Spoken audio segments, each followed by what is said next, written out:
Hello everyone, आप सभी का मेरे YouTube channel preparation with Tanvi में स्वागत है। आज की क्लास में हम हिंदी के पेडागॉजी क्वेश्चंस को पढ़ेंगे। तो स्टार्ट करते हैं। पहला क्वेश्चन है हमारा, बेकथन जो आपसी व्यवहार में सामान्य रूप से प्रयुक्त होते हैं उन्हें कहते हैं। ऑप्शन है हमारे, नंबर 1 अनौपचारिक कथन, नंबर 2 औपचारिक कथन, नंबर 3 प्रासंगिक कथन, नंबर 4 तर्कसंगत कथन। तो क्वेश्चन में पूछ रहा है कि बेकथन जो हम आपसी व्यवहार में यूज़ करते हैं उन्हें क्या कहा जाता है। तो इस क्वेश्चन का राइट आंसर होगा हमारा ऑप्शन नंबर 1 अनौपचारिक कथन। उन्हें हम बोलते हैं इनफॉर्मल स्टेटमेंट, और औपचारिक उन्हें बोलते हैं जिनका फॉर्मल जो होते हैं वो हम जो फॉर्मल जगहों पे जैसे ऑफिस स्कूल्स वगैरह में बोलते हैं वो होते हैं हमारे औपचारिक कथन। अगला क्वेश्चन है क्वेश्चन नंबर 2, व्याकरण शिक्षण की वह पद्धति अपेक्षाकृत अधिक उचित है जिसमें कथन है वो ऑप्शन है हमारे, नंबर 1 बच्चे नियमों को कंठस्थ कर लेते हैं, नंबर 2 बच्चे उदाहरणों से नियमों की ओर जाते हैं, नंबर 3 बच्चे नियमों से उदाहरणों की ओर जाते हैं, नंबर 4 बच्चे सूत्रों का उपयोग करते हैं। तो इसमें से पूछा है कि इनमें से कौन सी पद्धति ज़्यादा उचित है। तो पहले में कंठस्थ करना, ये तो हमारा सही हो ही नहीं सकता, ये हमारा नेगेटिव में आता है। दूसरा उदाहरण से नियम की ओर जाना, और तीसरे में कह रहा है नियम से उदाहरण की ओर जाना। और सूत्र परिभाषा, इन चीज़ों पे हमें कभी बल नहीं देना है। सूत्र परिभाषा नियम तो फोर्थ भी हमारा नहीं होगा, पहला भी नहीं होगा। दूसरे और तीसरे में कह रहा है, एक में कह रहा है उदाहरण से नियम और तीसरे में कह रहा है नियम से उदाहरण। तो ज़्यादा उचित है कि हम बच्चे को पहले एग्जाम्पल दें फिर हम उन्हें रूल्स की ओर ले जाएँ। तो इसलिए इसका राइट आंसर होगा बच्चे उदाहरणों से नियमों की ओर जाते हैं। अगला क्वेश्चन है क्वेश्चन नंबर 3, बच्चों में भाषा प्रयोग की दक्षता विकसित करने के लिए आवश्यक। पहला ऑप्शन है उन्हें सुनने और बोलने की पूरी आज़ादी हो, दूसरा उन्हें कविताएं याद हो, तीसरा उन्हें मुहावरे याद हो, चौथा वे किसी वक्ता के साथ रहते हो। तो याद करने, रटने, कंठस्थ करने, नियम, व्याकरण, इन चीज़ों पे तो हमें कभी बल देना ही नहीं है, ये हमारे सारे नेगेटिव वर्ड होते हैं। तो इसका जो सही आंसर होगा वो होगा हमारा ऑप्शन नंबर 1 कि हम उन्हें सुनने और बोलने की पूरी आज़ादी दें जिससे उनमें भाषा प्रयोग की दक्षता डेवलप होगी। अगला क्वेश्चन है क्वेश्चन नंबर 4, मोना अक्सर लिखते समय शब्दों के अक्षरों को छोड़ देती है, जैसे पढ़ती को पति, मतलब यहाँ पे अड़ा छोड़ दिया, अभिनव को अनब। इसका सबसे उपयुक्त कारण हो सकता है। अब क्या कारण हो सकता है?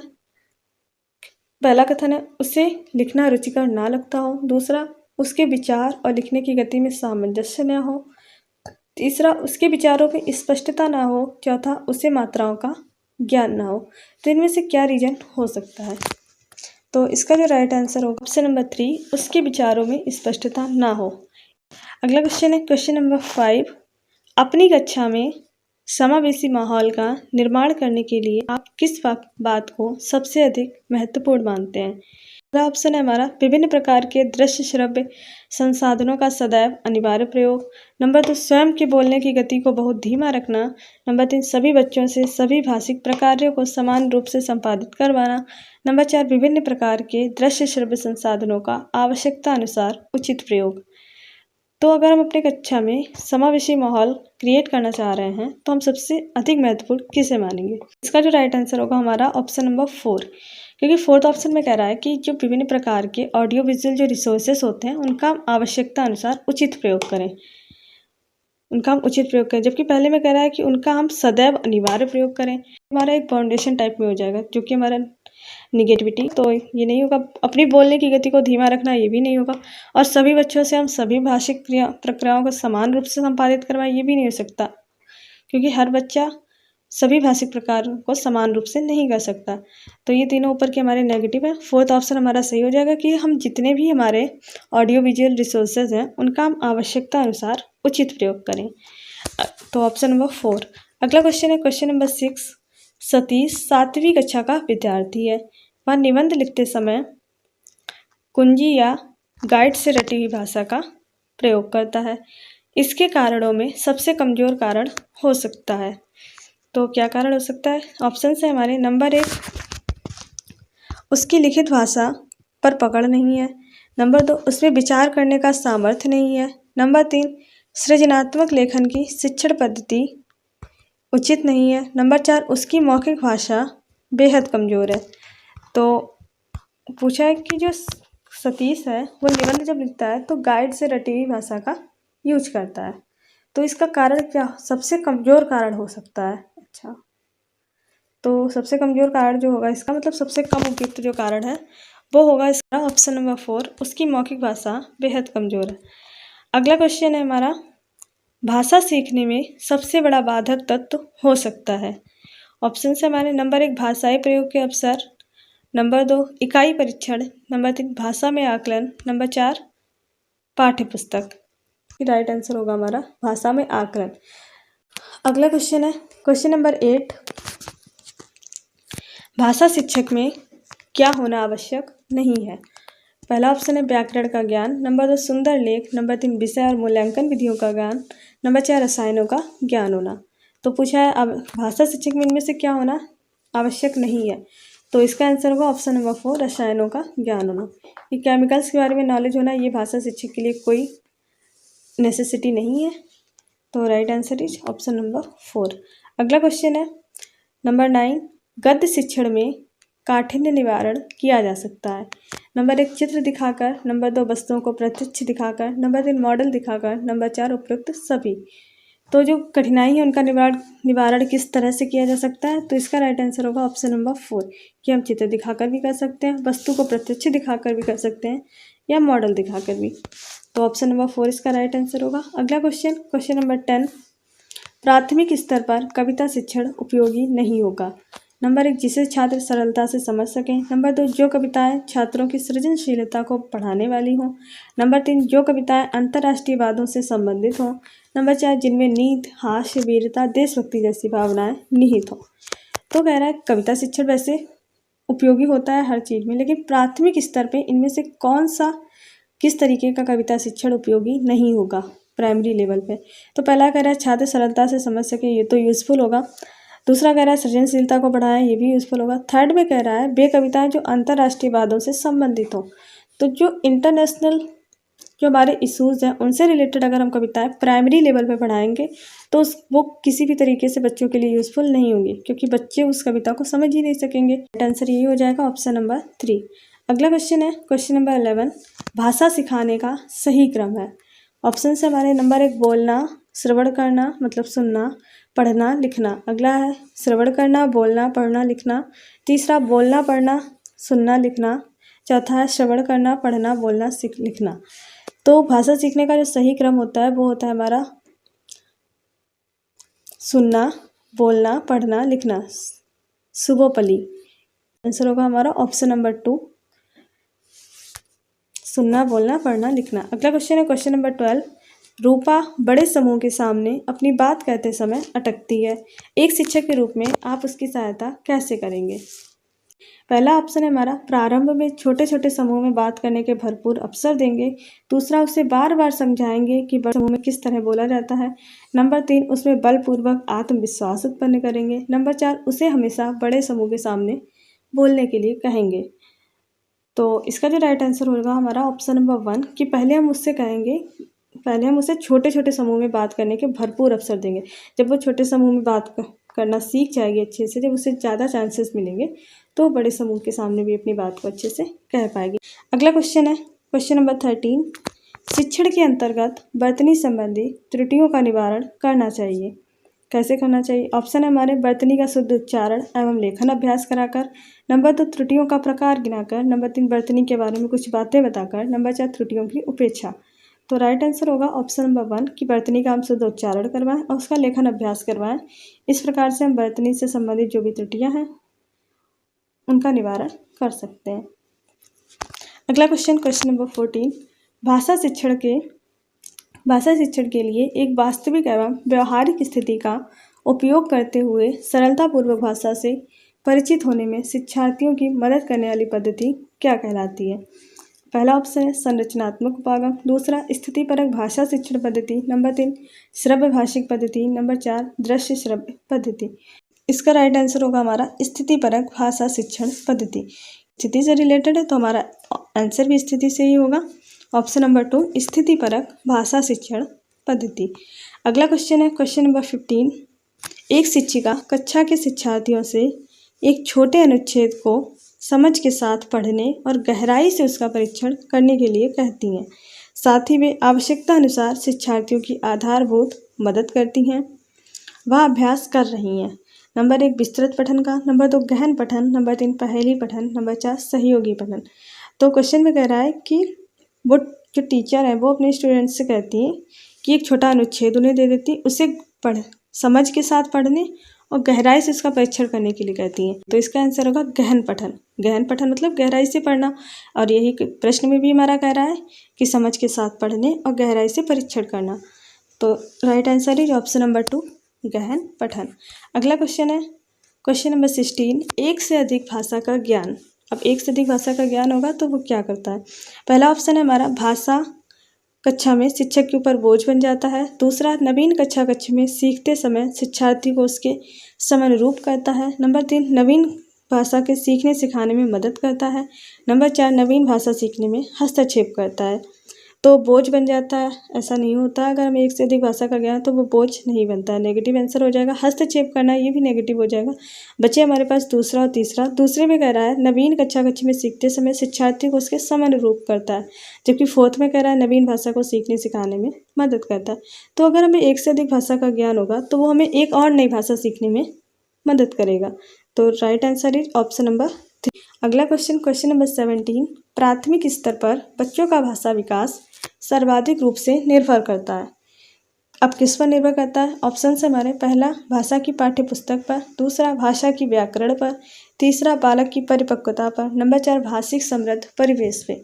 तो जो प्राथमिक स्तर पर बच्चों का भाषा विकास होता है वो सबसे ज़्यादा डिपेंड किस पे होता है। तो इसका राइट आंसर होगा भाषिक समृद्ध परिवेश पर, कि जिस टाइप का परिवेश, जिस टाइप का वातावरण बच्चे को मिलेगा उसी टाइप की उसकी भाषा का विकास होगा। तो right answer is option number 4।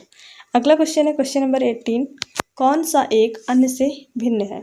Number 1 Shravan Kaushal, number 2 वाचन कौशल, नंबर 3 पठन कौशल, नंबर 4 उच्चारण कौशल।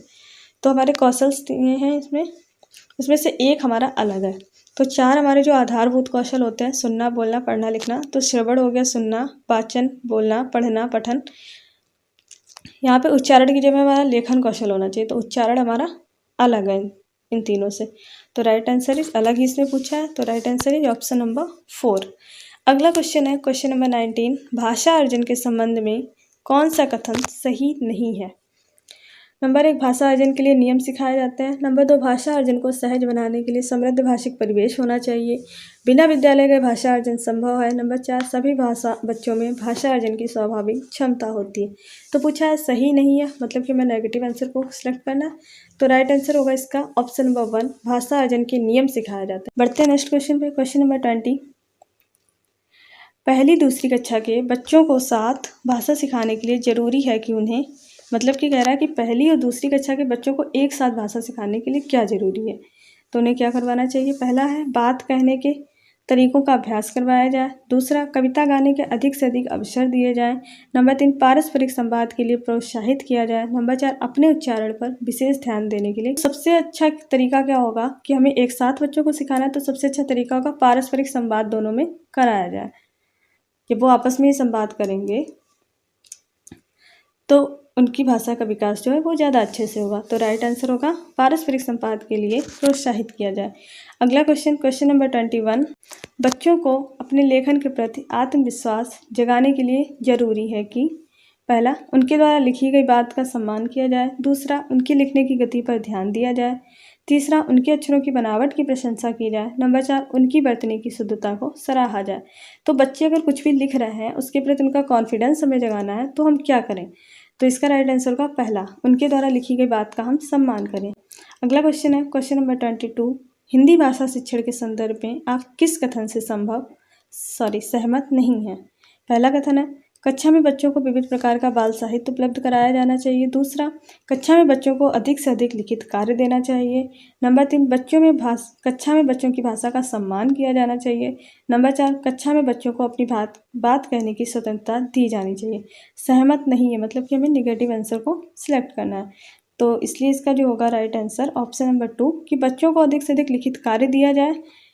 अगला क्वेश्चन है क्वेश्चन नंबर 23 एक बहुभाषिक कक्षा में बच्चों की गृह भाषा के प्रयोग को क्या करना चाहिए? पहला ऑप्शन है कदापि प्रोत्साहित नहीं करना चाहिए, दूसरा सम्मान देना चाहिए, तीसरा प्रोत्साहन नहीं देना चाहिए, नंबर 4 अत्यंत सीमित कर देना चाहिए। तो पहला कह रहा है कदापि प्रोत्साहित नहीं करना चाहिए, तो ये हमारा नेगेटिव हो जाएगा। तीसरे में कह रहा प्रोत्साहित नहीं करना चाहिए, ये भी नेगेटिव। अत्यंत सीमित कर देना चाहिए गृह भाषा के प्रयोग को, तो ये भी हमारा नेगेटिव में चला जाएगा। तो राइट आंसर होगा कि उनके बच्चों की जो गृह भाषा का प्रयोग है उसको सम्मान देना चाहिए, ऑप्शन नंबर 2। अगला क्वेश्चन है क्वेश्चन नंबर 24, भाषा की पढ़ाई। अब भाषा की जो पढ़ाई है वो क्या है? नंबर 1 समूची पाठचर्या में व्याप्त है, नंबर 2 समूची पाठचर्या का केवल एक हिस्सा है, नंबर 3 बेहद जटिल और संवेदनशील है, नंबर 4 भाषा की पाठ्यपुस्तक से ही संभव है। तो दूसरे में केवल वर्ड दिया है तो ये हमारा नहीं होगा, इसलिए फोर्थ में दिया ही वर्ड, ये भी नेगेटिव, ये भी नहीं होगा। बेहद जटिल और संवेदनशील, ये भी नहीं होगा। तो भाषा हमारी समूची पाठचर्या में व्याप्त है, तो राइट आंसर यही हो जाएगा। अगला क्वेश्चन है क्वेश्चन नंबर 25, भाषा की पाठ्यपुस्तकों में दिए गए अभ्यास अब क्या मदद करते हैं? पहला, बच्चों को चीज़ों को परखने, गहराई से जुड़ने और व्यापक अनुभव स्तर से तादात्म्य का अवसर देते हैं। दूसरा, बच्चों की भाषाई और सांस्कृतिक विविधता को सीमित करते हैं, तो सीमित करना ये नेगेटिव हो जाएगा, नहीं होगा। तीसरे में कह रहा है बच्चों को विस्तृत अभ्यास करने और शिक्षकों की बच्चों की भाषा सुधार करने के तरीके बताते हैं। फोर्थ में कह रहा है बच्चों का सही आकलन करने में सदैव मदद करते हैं कि वे क्या नहीं जानते, तो ये वे क्या नहीं जानते ये भी हमारा नेगेटिव में चला जाएगा। तो इसका जो राइट आंसर होगा वो हमारा होगा पहला, कि बच्चों को चीज़ों को परखने, गहराई से जुड़ने और व्यापक अनुभव स्तर से तादात्म्य का अवसर प्रदान करते हैं। अगला क्वेश्चन क्वेश्चन नंबर 26, प्राथमिक स्तर पर भाषा शिक्षण में बाल साहित्य का प्रयोग किए जाने के पक्ष में सर्वाधिक ठोस तर्क है कि जब प्राइमरी लेवल पर भाषा शिक्षण होते हैं उसमें बाल साहित्य का यूज़ करें, तो इसका तर्क क्या है? पहला कथन है इन्हें पढ़ाने में शिक्षक को मजा आता है, दूसरा इनका प्रयोग शिक्षक के भाषा अनुभवों को विस्तृत करता है, नंबर 3 यह पाठ्यपुस्तक से बेहतर होता है, नंबर 4 इन्हें पढ़ाना अपेक्षाकृत सरल होता है। तो राइट आंसर होगा दूसरा, इनका प्रयोग जो है शिक्षक के भाषा अनुभवों को विस्तृत करता है। अगला क्वेश्चन है क्वेश्चन नंबर 27, आपकी कक्षा के कुछ विद्यार्थी सड़क को सरक बोलते हैं, इसका सर्वाधिक संभावित कारण क्या है? पहला ऑप्शन है लापरवाही का होना, दूसरा उन्हें हिंदी ना आना, नंबर 3 उनकी मातृभाषा का प्रभाव, नंबर 4 सुनने में समस्या। तो राइट आंसर होगा हमारा उनकी मातृभाषा का प्रभाव। हम ये नहीं कह सकते कि वो लापरवाह हैं इस वजह से ऐसा बोल रहे हैं, उन्हें हिंदी नहीं आती या उन्हें सुनने में समस्या, ऐसा नहीं है। उनकी जिस जगह के वो रहने वाले हैं उस मदर टंग का इफेक्ट उनकी भाषा पे पड़ता है।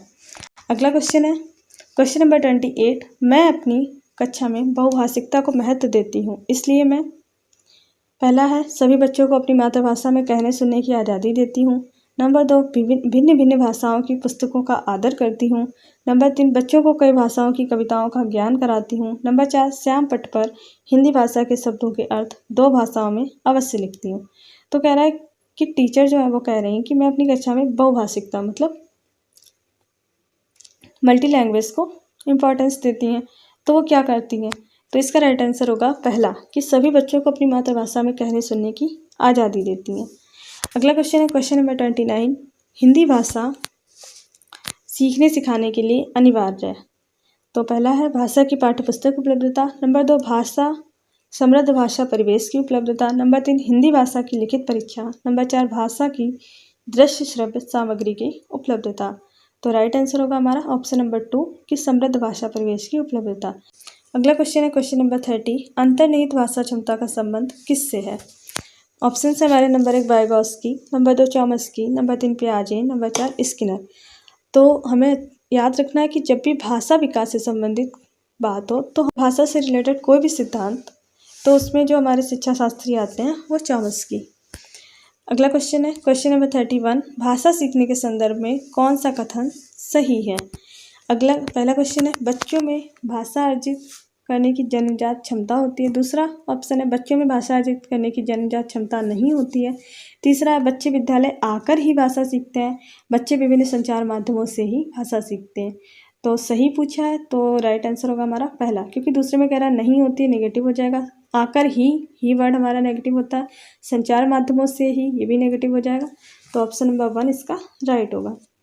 अगला क्वेश्चन है क्वेश्चन नंबर 32, हिंदी भाषा के संदर्भ में एक महत्वपूर्ण उद्देश्य है कि बच्चे, अब क्या उद्देश्य? पहला है अपना शब्द भंडार विकसित कर सकें, नंबर 2 व्याकरण के नियमों को याद कर सकें। नंबर 3, कही या लिखी गई बात आलोचनात्मक दृष्टि से परख सकें। नंबर 4, कही या लिखी बात को शब्दशः कहे और लिख सकें। तो हिंदी भाषा के समय जो सबसे इम्पॉर्टेंट उसका जो एम होता है वो क्या है? तो इसका राइट आंसर होगा ऑप्शन नंबर 3 कि बच्चे अपनी कही और लिखी हुई बात को आलोचनात्मक दृष्टि से परख सकें। अगला क्वेश्चन है क्वेश्चन नंबर 33, भाषा सीखने सिखाने में आप किसे सबसे अधिक महत्वपूर्ण मानते हैं? पहला है संज्ञानात्मक विकास, दूसरा सामाजिक अंतःक्रिया, तीसरा दृश्य श्रव्य सामग्री, चौथा बाल साहित्य। इस क्वेश्चन का राइट आंसर होगा सामाजिक अंतःक्रिया, क्योंकि सबसे जो इम्पोर्टेंट रोल अदा करता है वो समाज। जिस प्रकार का इन्वायरमेंट बच्चे को मिलेगा, जिस प्रकार का उसका समाज होगा, माहौल होगा, उसी टाइप की भाषा वो सीख जाता है। तो सबसे ज़्यादा जो इम्पोर्टेंट रोल अदा करता है वो हमारा होता है सामाजिक अंतःक्रिया, ऑप्शन नंबर 2। अगला क्वेश्चन है क्वेश्चन नंबर 34, बच्चे बोलचाल की भाषा का अनुभव लेकर विद्यालय आते हैं। इसका निहितार्थ है कि नंबर 1, बच्चों को बोलचाल की भाषा ना सिखाई जाए। दूसरा, बच्चों को बोलचाल की भाषा को सुधारा जाए। नंबर 3, बच्चों के भाषाई अनुभवों का उचित प्रयोग किया जाए। नंबर 4, बच्चों के भाषाई अनुभवों को कक्षा के बाहर रखा जाए। तो इसका राइट आंसर होगा कि बच्चों के भाषाई अनुभवों का उचित प्रयोग किया जाए। अगला क्वेश्चन क्वेश्चन नंबर 35, भाषा सीखने और भाषा अर्जित करने में अंतर का मुख्य आधार है कि भाषा सीखने में और भाषा को अर्जित करने में जो अंतर है उसका मुख्य बेस क्या है? पहला ऑप्शन है हमारा भाषा की पाठ्यपुस्तकें, दूसरा भाषा का लिखित आकलन, नंबर 3 भाषा का उपलब्ध परिवेश, नंबर 4 भाषा की जटिल संरचनाएं। तो राइट आंसर हमारा ऑप्शन नंबर 3 भाषा का उपलब्ध परिवेश। सब कुछ हमारा एनवायरनमेंट पे डिपेंड करता है। अगला 36, भाषा अर्जित करने के संदर्भ में कौन सा कथन सही नहीं है? पहला है यह एक सह प्रक्रिया है, तो सही, ये हमारी सही बात है कि ये एक सह प्रक्रिया है। दूसरा, यह एक स्वाभाविक प्रक्रिया नेचुरल है। तीसरा, बच्चे भाषा के नियमों को आत्मसात करते हैं। चौथा, बच्चों को नियम बनाना सिखाया जाता है। तो ये हमारा सही नहीं है कि बच्चों को नियम बनाना सिखाया जाता है। तो right answer is option number 4। अगला है 37, पहली कक्षा में डैश डैश भी लिखने के अंतर्गत आता है। पहला, वाक्य लिखना, दूसरा, शब्द लिखना, तीसरा, अक्षर बनाना, चौथा, चित्र बनाना। तो पहली कक्षा में बच्चा क्या इन चारों में से करे कि वो भी उसका लिखना ही माना जाएगा? तो वाक्य तो लिखेगा नहीं पहली कक्षा, शब्द भी नहीं, अक्षर बनाना भी नहीं। 4th होगा इसका राइट आंसर कि पहली कक्षा का बच्चा अगर चित्र भी बनाता है तो वो भी उसका लिखना ही माना जाता है। जैसे जब हम लोग छोटे थे तो हम लोग क्या करते थे, बच्चों को लिखना कैसे सिखाया जाता है? पहले उसे गोल गोल हम अंडे बना के देते थे। बच्चे गोल गोल पहले अंडा बनाना सीखते, फिर वो धीरे धीरे लिखना सीखते थे। तो जब वो बच्चे अंडा बना था तो वो एक चित्र बनाना ही, लेकिन वो भी उसका लिखना ही माना जाता था। तो इसलिए इसका राइट आंसर होगा ऑप्शन नंबर 4 चित्र बनाना। अगला क्वेश्चन है क्वेश्चन नंबर 38, प्राथमिक स्तर पर बच्चों की भाषा का आकलन करने का उद्देश्य है। ऑप्शन है हमारे नंबर 1 उसकी पठन क्षमता का आकलन, नंबर 2 उसके भाषा प्रयोग की क्षमता का आकलन, नंबर 3 उसके लेखन क्षमता का आकलन, नंबर 4 उसके बोलने की कुशलता का आकलन। तो इसका राइट आंसर होगा उसके भाषा प्रयोग की क्षमता का आकलन। हिंदी पेडागोजी के क्वेश्चंस में याद रखना है कि ज़्यादातर जो हमारे ऑप्शन आंसर होते हैं उसमें हमें उस ऑप्शन को चुनना है जिसमें हमारा दिया हो भाषा प्रयोग। अगला क्वेश्चन क्वेश्चन नंबर 39, बच्चे अपनी मातृभाषा का प्रयोग करते हुए हिंदी भाषा की कक्षा में अपनी बात कहते हैं। यह बात है नंबर 1 स्वाभाविक, नंबर 2 निंदनीय, नंबर 3 विचारणीय, नंबर 4 अनुचित। तो राइट आंसर होगा ऑप्शन नंबर 1 स्वाभाविक, क्योंकि निंदनीय, विचारणीय, अनुचित ये तीनों हमारे नेगेटिव वर्ड हैं। अगला क्वेश्चन है क्वेश्चन नंबर 40, प्राथमिक स्तर पर भाषा सीखने में भाषा संबंधी कौन सा संसाधन सबसे अधिक महत्वपूर्ण है? पहला ऑप्शन है कंप्यूटर, दूसरा समाचार पत्र, तीसरा बाल साहित्य, नंबर 4 टेलीविज़न। तो भाषा संबंधी कौन सा संसाधन सबसे ज़्यादा यूजफुल है? तो वो होगा हमारा प्राथमिक स्तर पे पूछा है तो वो होगा हमारा ऑप्शन नंबर 3 बाल साहित्य। अगला है क्वेश्चन नंबर 41, कौन सा प्रश्न कक्षा में बहुभाषिकता को पोषित करता है? पहला ऑप्शन है अच्छी लगने वाली महक को क्या कहेंगे, दूसरा बुरी लगने वाली महक को क्या कहेंगे, तीसरा तुम्हारे घर में किस किस की महक आती है, चौथा फूलों के नाम अपनी भाषा में लिखो। तो ये 4 क्वेश्चन हैं, इनमें से कौन सा प्रश्न टीचर बच्चों से पूछे जिससे उन्हें बहुभाषिकता मतलब अलग अलग लैंग्वेज में उन्हें आंसर मिले, इस उद्देश्य को पूरा करें। इनमें से कौन सा क्वेश्चन करेगा? तो वो होगा हमारा ऑप्शन नंबर 4 फूलों के नाम अपनी भाषा में लिखो। अगला क्वेश्चन है 42, शिक्षण प्रक्रिया को रुचिकर बनाने में डैश डैश शिक्षण सामग्री सहायक होती है। मतलब पूछा है कि जो शिक्षण प्रक्रिया है उसको हमें इंटरेस्टिंग बनाना है, तो इनमें से कौन सी शिक्षण सामग्री हमारी सहायक होगी। पहला ऑडियो वीडियो, दूसरा वैविध्यपूर्ण, तीसरा वीडियो परक, चौथा पत्र पत्रिकाएं। तो राइट आंसर होगा वैविध्यपूर्ण, मतलब विविधता से भरा हुआ अगर हम शिक्षण सामग्री को यूज़ करेंगे तो हमारी ज़्यादा इंटरेस्टिंग प्रक्रिया होगी। अगला क्वेश्चन है क्वेश्चन नंबर 43, प्राथमिक स्तर पर कौन सा भाषा शिक्षण का उद्देश्य नहीं है। पहला ऑप्शन है अपने द्वारा कही गई बात की तार्किक पुष्टि करना, दूसरा भाषा का सृजनशील और कल्पनाशील प्रयोग करना, नंबर 3 रचनाओं के माध्यम से विभिन्न विषयों से जुड़ना, नंबर 4 भाषा संबंधी व्याकरण को पूर्णतः कंठस्थ करना। तो नहीं ये पूछा, मतलब कि नेगेटिव आंसर, तो पूर्णतः कंठस्थ करना ये हमारा सही हो जाएगा। अगला क्वेश्चन 44, कक्षा में भाषा की डैश डैश के प्रति डैश डैश बनकर उसका उपयोग भाषा शिक्षण में करना चाहिए। मतलब पूछा है कक्षा में भाषा की किसके प्रति क्या बनकर उसका प्रयोग भाषा शिक्षण में क्या करना चाहिए। पहला है नंबर 1 विविधता विद्वान, दूसरा विविधता संवेदनशील, तीसरा संवेदनशील कठोर, नंबर 4 एक रूपता संवेदनशील। तो हम ऑप्शंस को रख के देखेंगे जो हमारा सेट हो जाए। जैसे कक्षा में भाषा की विविधता के प्रति विद्वान बनकर, तो ये हमारा सही नहीं होगा। दूसरा कक्षा में भाषा की विविधता के प्रति संवेदनशील बनकर उसका भाषा शिक्षण में प्रयोग करना चाहिए। तो यही हमारा राइट आंसर हो जाएगा कि कक्षा में भाषा की विविधता, हर बच्चे की अलग भाषा होती है तो उसके प्रति हम संवेदनशील, लापरवाह नहीं बनना हमें, उसके प्रति हम संवेदनशील बनकर उसका प्रयोग हमें करना चाहिए। तो यही हो जाएगा। क्योंकि थर्ड में कह रहा है कठोर बनकर, तो ये हमारा नेगेटिव में चला जाएगा। फोर्थ में कह रहा है एक रूपता, तो भाषा की एक रूपता नहीं होती है, क्लास में हर बच्चे की एक अलग भाषा होती है। तो right answer is option number 2। अगला क्वेश्चन 45, प्राथमिक स्तर पर कौन सी गतिविधि बच्चों की मौखिक अभिव्यक्ति के विकास में सबसे कम प्रभावी है। पहला है घटना वर्णन करना, दूसरा कहानी को शब्द सा दोहराना, तीसरा कहानी को अपनी भाषा में कहना, नंबर 4 चित्र दिखाकर कहानी कहलवाना। तो इन चारों में से कौन सी एक्टिविटी है जो बच्चों की मौखिक अभिव्यक्ति के विकास में सबसे कम प्रभाव डालेगी। तो घटना वर्णन करना, इसमें तो मौखिक अभिव्यक्ति का विकास होगा। कहानी को अपनी भाषा में कहना ही इसमें भी होगा। चित्र दिखाकर कहानी का चित्र बच्चे को दिखा दे फिर कहे कहानी, तो इसमें भी अभिव्यक्ति का विकास होगा। जबकि कहानी को शब्द सा दोहराना, हम पहले कहानी को सुना दें, उसी को जैसे का तैसा बच्चा अगर दोहरा देगा तो इसमें उसकी मौखिक अभिव्यक्ति का विकास नहीं होगा। तो सबसे कम प्रभावी तरीका यही है। तो right answer is option number 2। अगला क्वेश्चन नंबर 46, मीरा ने सभी बच्चों को एक अनुच्छेद दिया जिसमें हर 5वें शब्द की जगह रिक्त स्थान था जिसे बच्चों को भरना था। मीरा ने किसका प्रयोग किया। नंबर 1 पठन परीक्षण, नंबर 2 लेखन परीक्षण, नंबर 3 क्लॉज परीक्षण, नंबर 4 व्याकरण परीक्षण। तो मीरा जो टीचर उन्होंने क्या किया, बच्चों को एक पैराग्राफ दिया जिसमें हर 5वें शब्द की जगह रिक्त स्थान था और उसे बच्चों को भरना था। तो इनमें से उन्होंने किस चीज़ का प्रयोग किया। तो रिक्त स्थान जब होता है पैराग्राफ में और उन्हें हमें भरना होता है, ये हमारा कहलाता है क्लॉज टेस्ट। तो राइट आंसर होगा ऑप्शन नंबर 3 क्लॉज परीक्षण। अगला क्वेश्चन नंबर 47, अपर्णा अक्सर श को सा बोलती है। अपर्णा की भाषा शिक्षिका के रूप में आप इस स्थिति के बारे में क्या कहेंगे। पहला भाषागत त्रुटि का होना, दूसरा क्षेत्रीय भाषा का प्रभाव, नंबर 3 भाषागत ज्ञान का अभाव, नंबर 4 भाषा प्रयोग में लापरवाही। तो जैसा कि पेडागोजी का रूल है कि हमें बच्चे की गलती को नहीं देना है, पॉजिटिव आंसर को सिलेक्ट करना है। तो राइट आंसर होगा हमारा क्षेत्रीय भाषा का प्रभाव।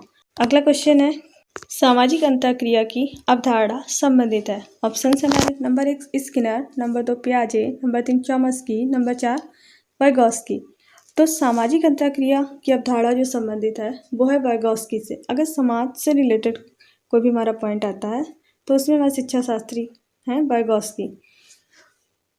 सामाजिक अंतःक्रिया का सिद्धांत, इस टाइप से सामाजिक सांस्कृतिक सिद्धांत, तो ये इसमें हमारा वाइगॉस्की होगा। जबकि चॉम्स्की जो है वो हमारे भाषा विकास से रिलेटेड है। अगला क्वेश्चन नंबर 49, स्किनर ने भाषा सीखने की प्रक्रिया में किस पर सर्वाधिक बल दिया। ऑप्शन से हमारे नंबर 1 अंतःक्रिया, नंबर 2 अनुकरण, नंबर 3 सृजनात्मकता, नंबर 4 भाषा अर्जन क्षमता। तो राइट आंसर होगा ऑप्शन नंबर 2 अनुकरण। स्किनर ने भाषा सीखने में सबसे ज़्यादा जो बल दिया है वो अनुकरण पे। उनका मानना था कि बच्चे जो हैं वो भाषा सीखते हैं अनुकरण के द्वारा। जिस टाइप की भाषा उनके माता पिता या उनके परिजन, उनके रिलेटिव्स बोलते हैं, उसी टाइप की भाषा बच्चे सीख जाते हैं। जबकि वाइगॉस्की का कहना था कि बच्चा समाज से अपनी भाषा को, जैसा उसे माहौल मिलता है उस तरीके की भाषा को सीखता है। तो समाज से रिलेटेड अगर आ जाए सामाजिक सांस्कृतिक, तो हमारा व्यवहारिक होगा। भाषा विकास से सिद्धांत जो है वो चौमास्की का है और स्किनर ने बल दिया है अनुकरण पे। अगला क्वेश्चन नंबर 50, कक्षा 2 की शिक्षिका मुद्रित विषय सामग्री में परिचित शब्दों की सटीक और निपुणता भरी पहचान की क्षमता को बढ़ाने पर ध्यान दे रही हैं। वे शब्द हैं, नंबर 1 विषय वस्तु के शब्द, नंबर 2 सर्वाधिक प्रयुक्त होने वाले शब्द जिन्हें साइट वर्ड भी कहते हैं, नंबर 3 कठिन शब्द, नंबर 4 निष्क्रिय शब्द। तो पहले क्वेश्चन को समझ लेते हैं, कह क्या रहा है। क्वेश्चन कह रहा है कि कक्षा 2 की शिक्षिका हैं, वो जो उनकी विषय सामग्री उसमें जो परिचित शब्द हैं उनकी सटीक और निपुणता भरी पहचान की क्षमता को बढ़ाने पर ध्यान दे रही हैं। तो जो परिचित शब्द है, जो पहले से ही फैमिलियर वर्ड हैं बच्चों के उनकी जो है उनको पहचानने की क्षमता को बढ़ाने पे ध्यान दे रही हैं। तो वो शब्द जो है वो क्या कहलाएंगे। तो जाहिर सी बात है, जो परिचित शब्द होंगे, परिचित तो जब ही होगा ना जब उन वर्ड को बहुत ज़्यादा यूज़ करते हैं। तो इसलिए इसका राइट आंसर होगा सर्वाधिक प्रयुक्त होने वाले शब्द, मतलब सबसे ज़्यादा यूज़ होने वाले शब्द जिन्हें हम साइट वर्ड भी कहते हैं। अगला क्वेश्चन है क्वेश्चन नंबर 51, हिंदी भाषा सीखने सिखाने का दायरा इतना बड़ा होना चाहिए कि डैश डैश से उसका नाता ना टूटे। मतलब क्वेश्चन में कह रहा है कि हिंदी भाषा सीखने सिखाने का दायरा इतना बड़ा हो कि निम्न में से इनमें से किससे उसका नाता ना टूटे। पहला भाषा की परिभाषा, दूसरा व्याकरण रटने, तीसरा व्याकरण सीखने, नंबर 4 भाषा प्रयोग। तो व्याकरण रटना, सीखना, परिभाषा, ये तीनों ही हमारे नेगेटिव हैं। तो राइट आंसर होगा हमारा भाषा प्रयोग, कि भाषा सीखने सिखाने का दायरा इतना बड़ा होना चाहिए कि भाषा प्रयोग से उसका नाता ना टूटे। तो ये हमारे कुछ टॉप 50 क्वेश्चंस थे हिंदी पेडागॉजी से रिलेटेड। आई होप आप लोगों को क्लास पसंद आई होगी। मिलते हैं नेक्स्ट वीडियो में।